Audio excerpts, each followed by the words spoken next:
60 साल के बुजुर्ग ने दूसरी शादी एक जवान और बेहद ज्यादा खूबसूरत लड़की से की थी और करवा चौथ के कुछ ही घंटों के बाद उसी खूबसूरत लड़की ने अपने पति के ऊपर, बूढ़े पति के ऊपर पेट्रोल डालकर उसको जिंदा जला डाला। वो जिंदा जलता हुआ भागता रहा और कुछ घंटों के बाद ही उसकी मौत हो गई। लेकिन सवाल ये कि आखिर बूढ़े शख्स ने दूसरी शादी क्यों की और दूसरी शादी के बाद जो खूबसूरत पत्नी थी उसने उस बूढ़े पति को क्यों जिंदा जला डाला। पूरी कहानी जब आप सुनेंगे तो आपको इस घटना से बहुत कुछ सीखने को मिलेगा और कहानी इतनी ज़्यादा मतलब इंटरेस्टिंग भी है और ऐसे ऐसे बीच में मोड़ है कि आप बड़े हैरान हो जाएंगे। तो चलते हैं और जो आज की घटना है उसको शुरुआत से जानते हैं आखिर तक।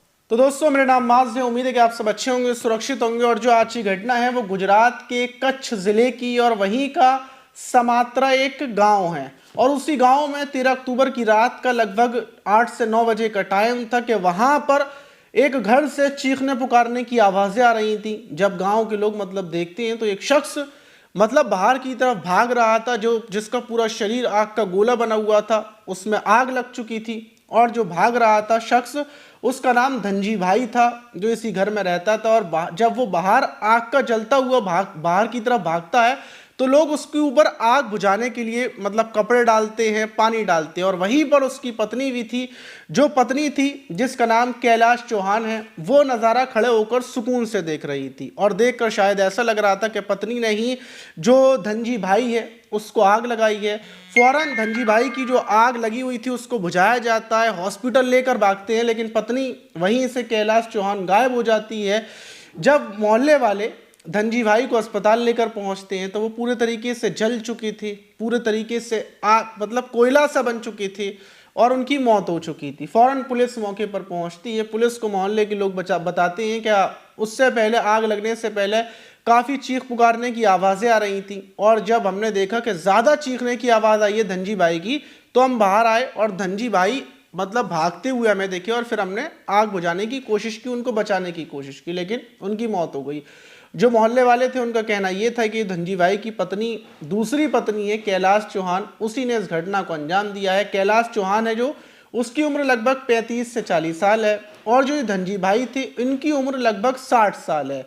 मोहल्ले के लोग ये भी बताते हैं कि धनजी भाई की ये दूसरी पत्नी थी। धनजी भाई के 3 बच्चे हैं जो विदेश में रहते हैं। धनजी भाई अच्छे खासे पैसे वाले थे और जहाँ तक अंदाज़ा लगाया जा रहा है तो ये जो कैलाश चौहान है, जो बेहद ज़्यादा खूबसूरत थी, इसने पैसों के लालच में ही धनजी भाई को जिंदा जला डाला।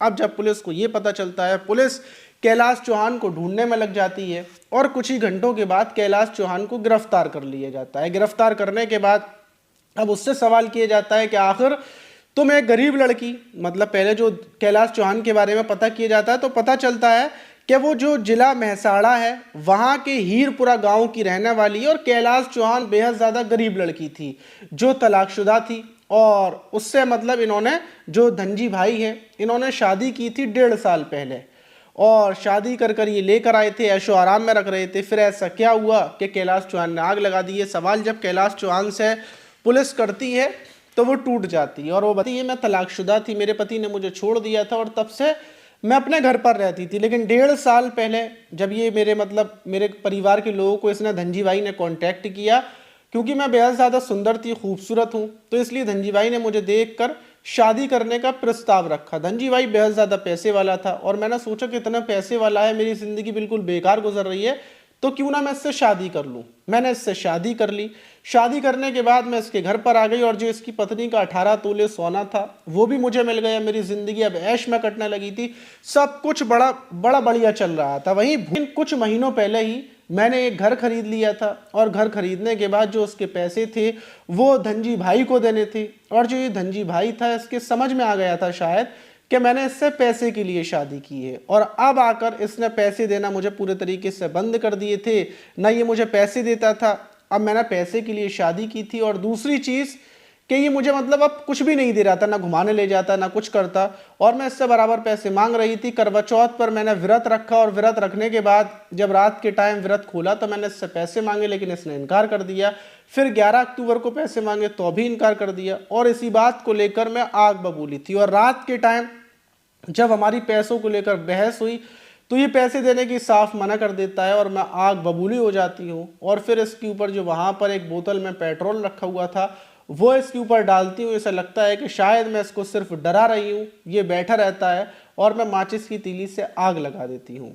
मैंने गुस्से में मुझसे ऐसा गलती हो गई, मैंने अपने पति को जिंदा जला डाला और फिर उसके बाद मैं भाग गई थी और यही मामला था। पुलिस ने जब ये पूरी कहानी सुनी कि कैलाश ने पैसे के लिए धनजी भाई से शादी की थी और दूसरी तरफ जो धनजी भाई की कहानी है वो ये पता चली कि धनजी भाई बिल्कुल अकेले हो चुकी थी अपनी पत्नी की मौत के बाद और वो अकेलापन दूर करने के लिए उन्होंने इससे कैलाश चौहान से शादी की थी। लेकिन इनको क्या पता था कि कैलाश चौहान उनको इतनी दर्दनाक और इतनी खौफनाक मौत दे डालेगी।